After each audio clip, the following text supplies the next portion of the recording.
நிஹத்ய தார்தராஷ்டிரான்னः கா பிரீத்தி ஸ்யாத் ஜனார்தன பாபமேவாஸ்ரயேதஸ்மான் அத்வைதான் அததாயினஹ. இந்த ஸ்லோகத்துல கிருஷ்ண பரமாத்மாவிடம் அர்ஜுனன்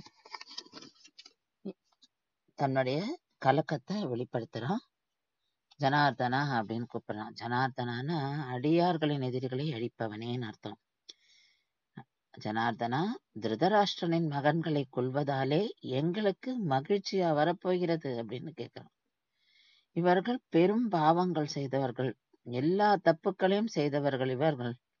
அதனால இவர்களை கொன்றாலும் அந்த பாவமே நமக்கு வந்துரும் அப்படின்றான். இவர்களை கொல்வதால் நமக்கு பாவம்தான் அப்படின்னு அர்ஜுனன் கிருஷ்ண பரமாத்மாவிடம் சொல்கிறான்.